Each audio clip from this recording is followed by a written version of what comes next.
오늘 우리에게 주신 하나님의 말씀은 열왕기상 6장 9절로 20절까지 말씀입니다.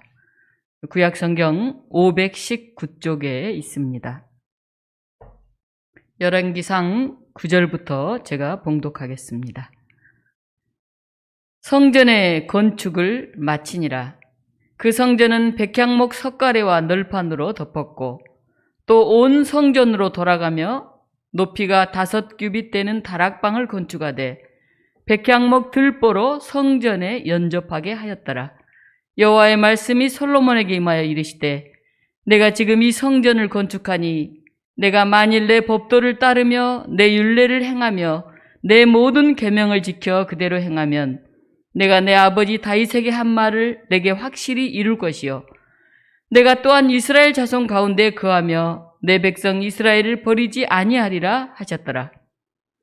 솔로몬이 성전 건축하기를 마치고 백향목 널판으로 성전의 암벽 곧 성전 마루에서 천장까지의 벽을 입히고 또 잣나무 널판으로 성전 마루를 놓고 또 성전 뒤쪽에서부터 20규빗 되는 곳에 마루에서 천장까지 백향목 널판으로 가로막아 성전의 내소 곧 지성소를 만들었으며 내소 앞에 있는 외소 곧 성소의 길이가 40규빗이며 성전 안에 입힌 백향목에는 박과 핀 꽃을 아로새겼고 모두 백향목이라 돌이 보이지 아니하며 여호와의 언약궤를 두기 위하여 성전 안에 내소를 마련하였는데 그 내소의 안은 길이가 20규빗이요 너비가 20규빗이요 높이가 20규빗이라 정금으로 입혔고 백향목 제단에도 입혔더라.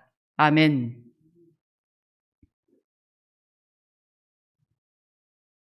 성전을 세우는 일이라고 하는 제목으로 오늘 말씀을 전하겠습니다. 사회적 거리두기 4단계가 연장이 되어서 8월 8일까지 비대면 예배로 드립니다. 또 한 달간 교우들을 보지 못하게 되어서 안타까운 마음이 큽니다. 이런 시기에 주어진 교회력 본문이 마침 솔로몬의 성전 건축 기록입니다. 성전이란 무엇이며 어떻게 세워가야 하는지 오늘 함께 생각해보고 또 우리의 자세를 다듬어 보려고 합니다. 솔로몬은 예루살렘 성전을 지었습니다. 여기 보면은 규빗으로 이렇게 나와 있죠? 그래서 길이가 30m, 너비가 10m, 높이가 15m 이렇게 쭉 되어 있는데 이 규빗 이런 개념이 우리가 잘 들어오지 않는데요. 1규빗이 대략 50m였다고 하고 우리로 쉽게 말하면 한 80평 정도 되었을 거다 이렇게 말합니다. 여러분 어마어마하게 생각했는데 그것에 비해서는 그렇게까지 크진 않죠? 또 이제 뜰도 있고 이러니까요.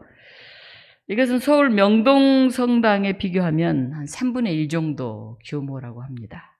그리고 모세가 만든 성막에 비하면 2배 정도의 크기입니다. 근데 성전은 이렇게 직사각형 스타일로 흔히 비트 힐라니 양식이라고 그러는데 고대 근동의 신전은 주로 이런 양식으로 건축되었다고 합니다. 우리 솔로몬 성전 지금 다 헐려져 버렸기 때문에 볼 수가 없지만은 이제 이렇게 되었을 거다 하고 추측하는 그런 사진 한번 볼까요? 이게 솔로몬 성전 이런 모습이었을 것으로 그렇게 보고 있습니다.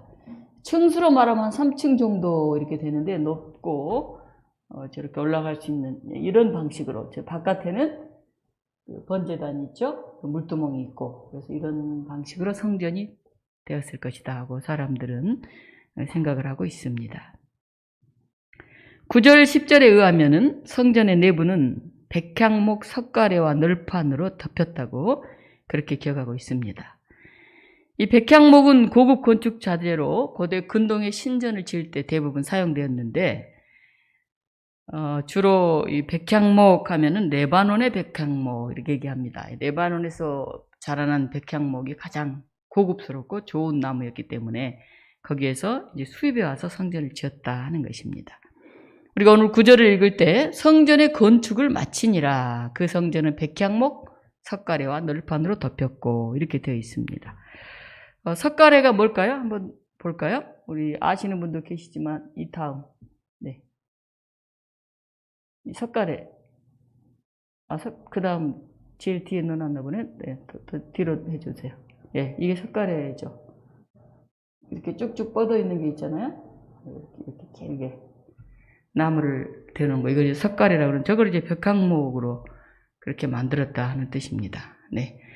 오늘 보면은 그 성전 건축을 마치니라 이렇게 되어 있는데, 여기서 마쳤다는 얘기는 외부를 마쳤다는 뜻이 외부. 그리고 이제 안에 내부가 남았죠. 근데 외부를 다 끝내고 내부 들어가기 전에 하나님이 말씀을 하십니다. 오늘 11, 12, 13절이 그 말씀이에요. 여기 보면 여호와의 말씀이 솔로몬에게 임하여 이르시되 내가 지금 이 성전을 건축하니 내가 만일 내 법도를 따르며 내 율례를 행하며 내 모든 계명을 지켜 그대로 행하면 내가 내 아버지 다윗에게 한 말을 내게 확실히 이룰 것이요 내가 또한 이스라엘 자손 가운데 거하며 내 백성 이스라엘을 버리지 아니하리라 하셨더라. 이렇게 나와 있어요. 내부 공사와 외부 공사 사이에 외부를 뼈대를 다 만들어 놓고 이제 내부 장식을 하잖아요. 근데 그 전에 하나님이 말씀을 먼저 주시는 겁니다. 이스라엘 아까 성전을 봤는데 성전은 이제 이렇게 평면으로 지붕을 보통 지었다고 그렇게 되어 있죠. 아까 보였던 PPT 중에 이스라엘의 마을 모습을 한번 볼까요? 예. 우리로 말하면 지금 지붕이 있는 집 없는 집 뭐 다양한데 우리 교회도 이렇게 위에가 돼 있죠. 예. 저렇게 돼 있어서 위에 햇빛이 들어오기 때문에 곡식 같은 걸 저기다 말리고 그래서 옛날 그 라합이 정탐꾼들을 저기 숨겨놓은 거죠. 이렇게 저 곡식을 펴서 이제 햇빛이 있으니까 말려놓고 곡간처럼 사용하게 됐고 겨울에는 이제 그렇게 못했지만 낮에는 저 위에서 마치 우리 차 한잔 마시듯이 차도 마시고 또 심지어 저기서 이제 하룻밤 자기도 하고 하늘 보면서 또 베드로 같은 경우 기도하러 이제 저기 올라갔다가 환상을 보고 이제 그런 여러 곡간 뭐 대화 장소 기도처 이렇게 사용되게 됐고요.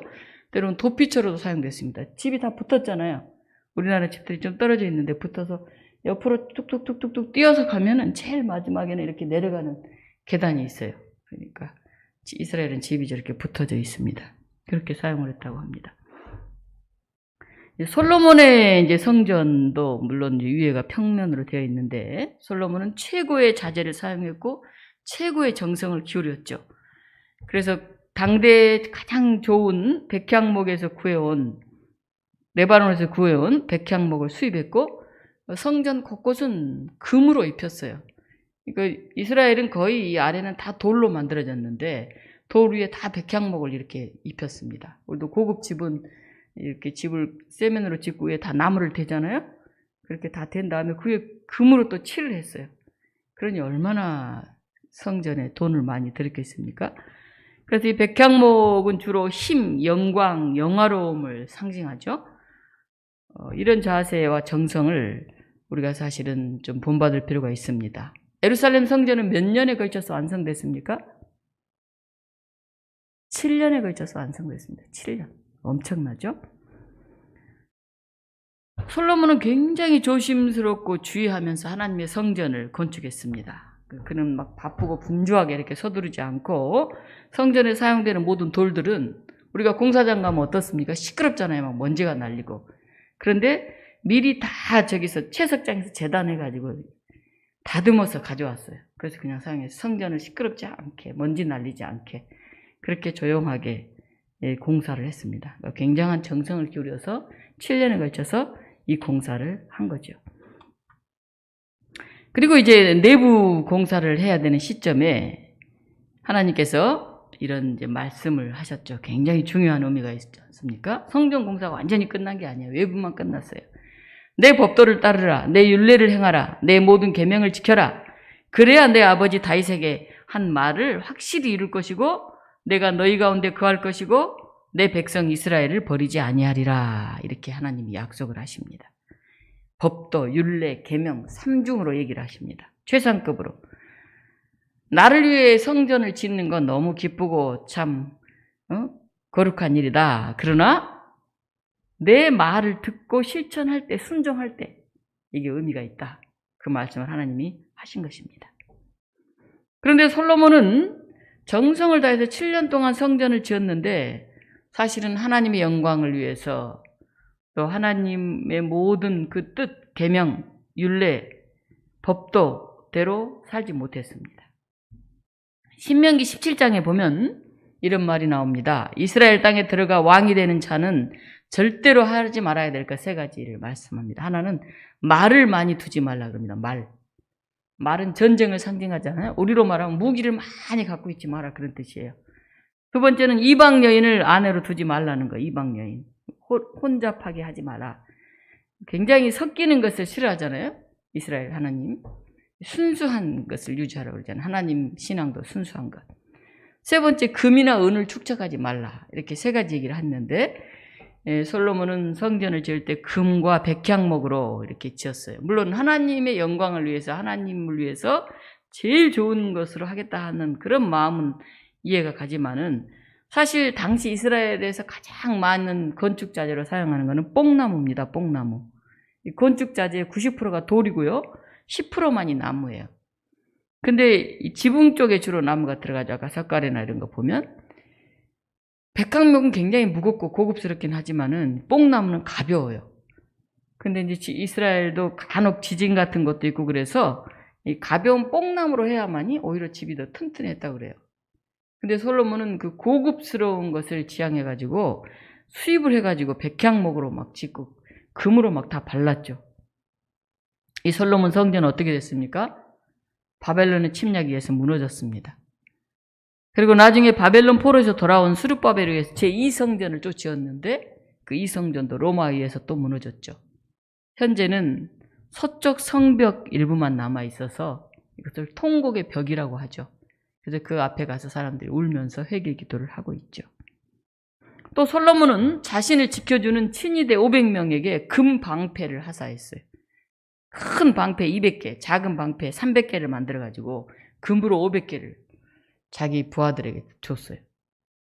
굉장히 자기 어떤 권력과 부를 과시하고 있는 것이죠. 근데 솔로몬이 죽고 그의 아들 르호보암이 왕이 되어 있을 때 애굽의 사사왕이 쳐들어와가지고 그 금 방패를 다 빼앗아가 버렸어요. 성경에 보면 놋 방패로 대신하니라 이렇게 나와 있어요. 원래 방패는 놋으로 만드는 거잖아요. 근데 그걸 금으로 만들어서 둘 정도니까 솔로몬이 굉장히 그 보이는 어떤 것, 일부에서는 허영심이 굉장히 많았다 이렇게 이제 얘기를 합니다. 또 솔로몬은 하솔, 무기또, 겟셀 같은 곳에 말을 키우게 했어요. 말. 솔로몬 때 굉장히 넓은 그런 영토를 차지했는데 심지어는 예루살렘에서도 말을 키우게 했어요. 근데 예루살렘에서는 말을 키우는 게 아무 의미가 없습니다. 왜냐하면 예루살렘은 해발 800m 산지에 있거든요. 거기서 말이 어떻게 달리겠어요? 마차를 끌겠어요? 그거 의미가 없죠. 말은 광야를 막 달리거나 또는 전차를 막 끌고 갈 때 그게 유용하죠? 산지에서 아무 소용이 없는데 예루살렘에까지 말을 두게 한 것은 굉장히 보여주는 그런 게 이제 많았던 거죠.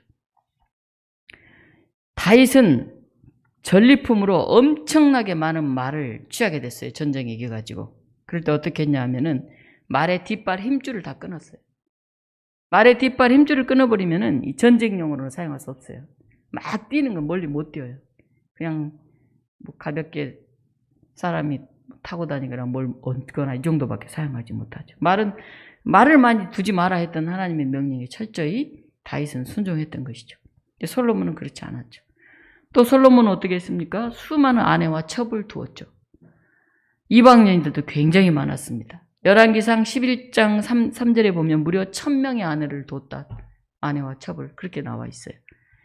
당시 근동에는 왕 정도 되면 많은 아내와 첩을 이렇게 두는 게 굉장히 왕의 권력을 과시하는 그런 게 있었습니다. 또 하나는 정략적으로 왕권의 안정을 위해서 자꾸 주변 나라들하고 계속 이렇게 결혼을 했어요. 계속 거기 왕비들이나 뭐 이런 사람들과 공주들과.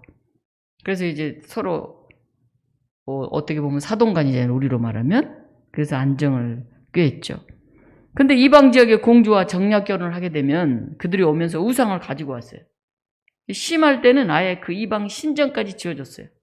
그 부인이 너무 사랑스러운데 자기가 섬기는 이 신상을 이렇게 들고 다닐 수 없다고 막 울고 힘들게 하면 그걸 모실 곳을 지어주는 것이죠. 우리가 잘 알고 있듯이 북이스라엘의 아하방과 이세벨 왕후가 그 대표적인 사례죠. 이세벨이 가지고 온 그 우상, 신전들이 곳곳에 많았죠. 우리 한신대학 교회당 지붕을 이제 올릴 때 얘긴데요. 일본에서 청기화를 가져와가지고 지붕을 올리려고 한다는 이야기를 알게 됐어요. 그래서 학생들이 막 이 반대를 했습니다. 아니, 한신대 하면은 민족 한신인데 그 일본에서 청기화를 가져와서 올리는 것은 교회당을 만드는 정신에 옳지 않다. 보기 좋고 이게 중요한 게 아니고 그 예배당의 정신이 중요하지 않냐, 이렇게 굉장히 반대를 했습니다. 그래서 당시 정대희 학장님이 일본 청기화를 반납시켰다고 하는 그런 이야기가 전해져 오고 있습니다. 디모데전서 3장 15절에 보면 너로 하여금 하나님의 집에서 어떻게 행해야 할 것을 알게 함이니 이 집은 살아계신 하나님의 교회요 진리의 기둥과 터니라. 교회는 진리의 터다, 그렇게 말하고 있습니다. 또 에베소서 4장 14절 16절은 오직 참된 것을 하여 범사에 그에게까지 자랄지라. 그는 머리니 곧 그리스도라. 각 지체의 분량대로 역사하여 그 몸을 자라게 하며 사랑 안에서 스스로 세우느니라. 교회의 머리는 그리스도고 사랑 안에서 스스로 세운다, 그렇게 했습니다. 교회는 황금으로 바르느냐 백향목으로 비싼 걸 갖다 쓰느냐에 앞서서 그 정신이 중요하다는 거예요. 정신, 진리와 사랑, 그게 최고의 가치가 되어야 한다는 그런 것입니다. 우리는 솔로몬의 부귀와 영화를 굉장히 부러운 눈으로 바라봅니다. 와, 솔로몬 때는 막 금으로 다 장식하고 부하들도 금 방패를 다 나눠주고 1000명이나 되는 이방 여인들 다 하고 정말 떵떵거리고 솔로몬 때는 잘 살았지. 아이고 부럽다, 우리가 이렇게 생각할 수 있습니다.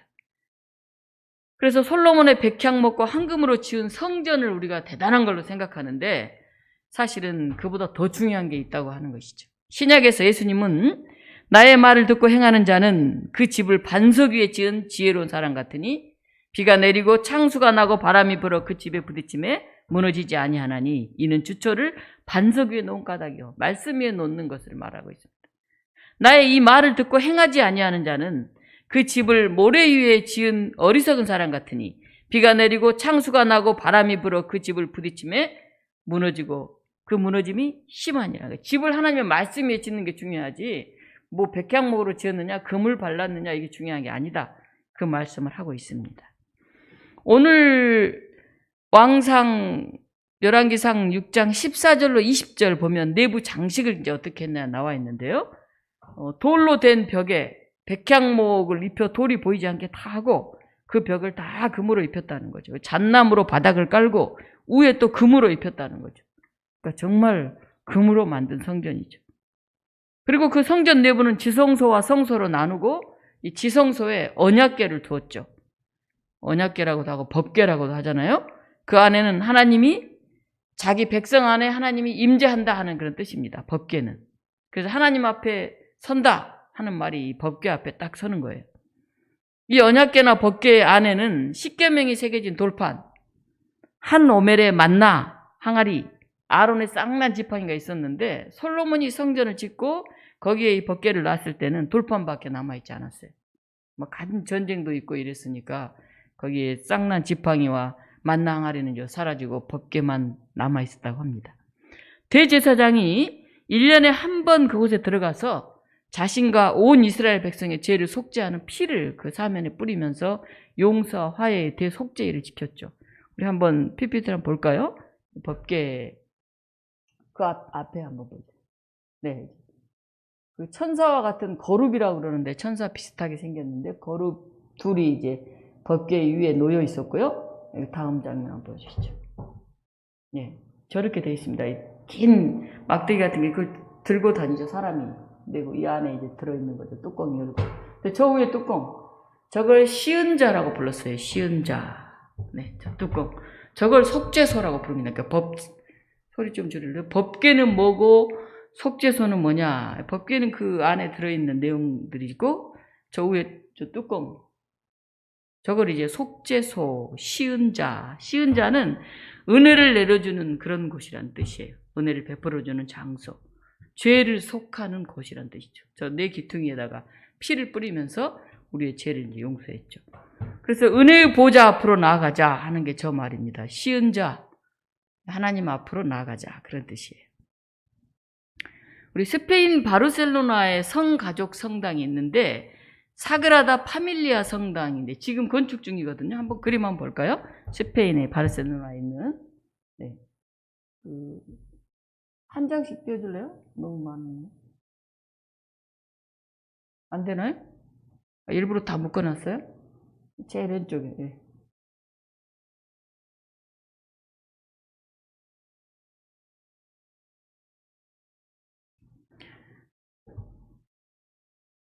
이 성전은 유네스코 세계문화유산에 등재됐어요. 성전인데 아직 완성도 다 안 됐는데 이 성전은 다른 사람이 시작했는데 세계적으로 유명한 건축가 안토니오 가우디라고 하면은 뭐 건축가로서는 유명한 사람이죠.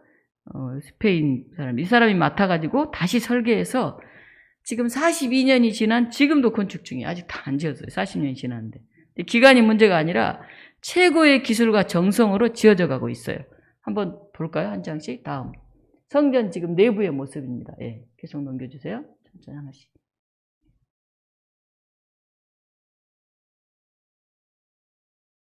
얼마나 정성 들여서 하나하나를 짓고 있는지 볼 수가 있죠. 네. 엄청나죠. 어마어마하죠.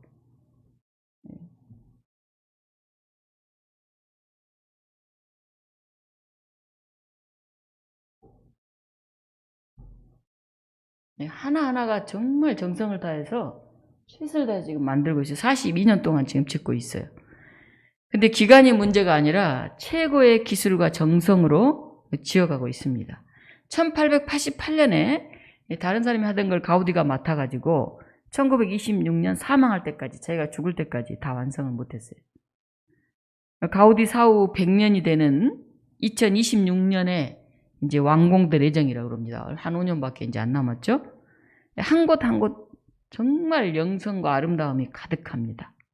스페인 바르셀로나에 가면은 꼭 한번 가보고 싶은 곳이에요. 생전에 가우디가 이런 말을 남겼다고 합니다. 이 성당도 천천히 자라나지만 오랫동안 살아남을 운명을 지닌 모든 것이 그래왔다 하는 것이죠. 오랫동안 살아남는 것들은 금방 뭐 빨리 뭐 뚝딱 이렇게 되어진 것이 아니라 천천히 자라나는 그 생명력을 가지고 있다는 거예요. 시작도 이 가우디가 한 게 아니고 완성도 가우디가 하지 못했어요. 다른 사람이 하던 걸 맡아가지고 이제 다시 새로 짓는 것보다 더 어렵다고 그러잖아요. 다른 사람이 건축에 시작되고 있는 걸 맡아서 하고 죽을 때까지 한 40년인데 빨리 지었고 그걸 보면서 아 내가 이런 아름다운 성전을 지었다. 그리고 죽었으면 좋잖아요. 그렇지 못할 일도 없잖아요.